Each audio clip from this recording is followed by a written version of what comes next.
नमस्कार, मैं डॉक्टर रेखा RC online academy में आपका स्वागत है। आज मैं आपको द्विगु समास के बारे में बताऊंगी कि द्विगु समास के क्या नियम हैं और हम द्विगु समास कैसे करते हैं। तो सबसे पहले हम जान लेते हैं कि द्विगु समास है क्या। द्विगु समास में पहला पद द्विगु समास में पहला पद यानी पूर्व पद संख्या वाचक होता है।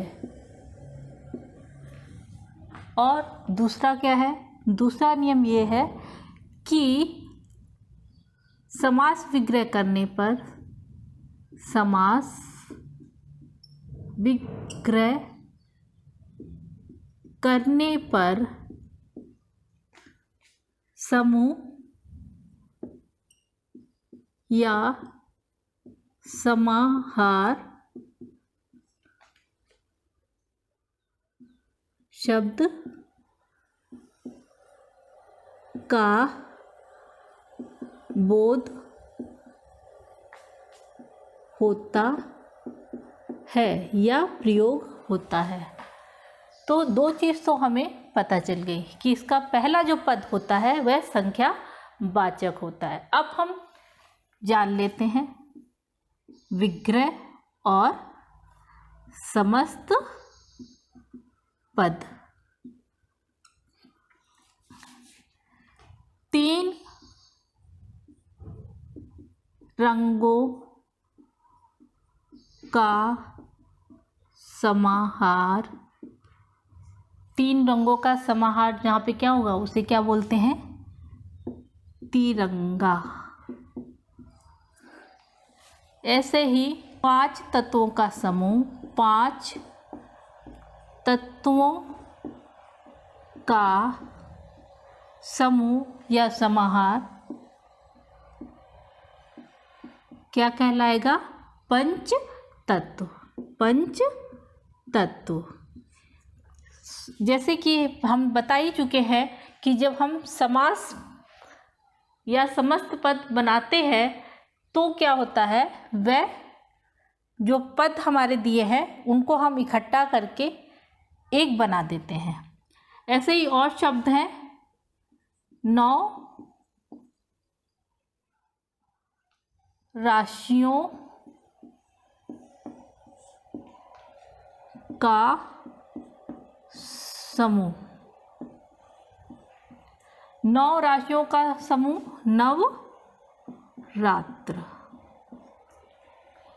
9 राशियों के समूह को बोलेंगे नवरात्र। ऐसे ही अब मान लीजिए हमको त्रिलोक दे दिया गया है, तो इसका अगर हमको बोला जाए कि विग्रह करिए तो हम कैसे करेंगे? त्रिलोक। तीन पहले ही बोल चुके हैं कि हमें संख्या पहले पद में दिखाई देती, तो हमने संख्या त्रि मतलब 3 लोकों का समाहार क्या कहलाएगा? त्रिलोक। ऐसे ही 4 मासों का समाहार चौमासा कहलाएगा। और देख लेते हैं थोड़े से शब्दों को।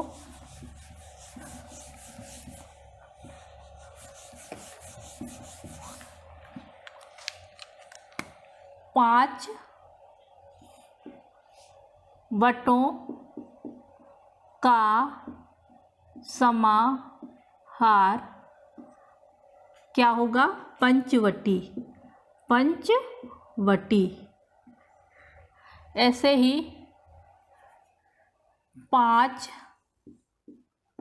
तत्वों का समाहार हमारा 5 तत्वों का समाहार पंच तत्व। उसके बाद मान लीजिए हमको दे दिया जाए चौराहा, तो चौराहे का अगर हमको विग्रह करने को आ जाएगा तो चौ मतलब 4 राहों का समाहार। 4 राहों का समाहार क्या बोल होगा? चौराहा। ऐसे ही एक हम आपको देते हैं, ज़्यादातर एग्जाम में आता है हमारा, जैसे ये द्विगु समास है, हमने ये एक आपको शब्द दिया द्विगु, तो इसका अगर हमको विग्रह करने को आएगा इस शब्द का तो कैसे करेंगे? 2 द्विगु मतलब 2 द्विगु समास, यहाँ पे ये सिर्फ द्विगु वर्ड दिया गया है, तो 2 गौओं का समाहार। 2 गायों का समाहार या समूह, 2 गायों का समूह। इसी प्रकार जैसे हम बोलते हैं त्रिफला, त्रिफला आप तो जैसा यूज़ भी करते हैं और जानते भी हैं, तो इसका अगर हम विग्रह करेंगे तो आएगा 3 फलों का समाहार। 3 फलों का समाहार। तो आज हमने द्विगु समास के बारे में जाना। इसकी पहचान क्या है कि पूर्व पद यानी पहला पद संख्यावाचक होता है, और जब विग्रह करेंगे तो हमें समूह या समाहार शब्द का बोध होगा या उसका प्रयोग दिखाई देगा। तो अगर हमारा ये द्विगु समास का वीडियो पसंद आया है तो हमारे आगे आने वाले चैनल को भी देखते रहिए, लाइक करिए, सब्सक्राइब करिए। नमस्कार।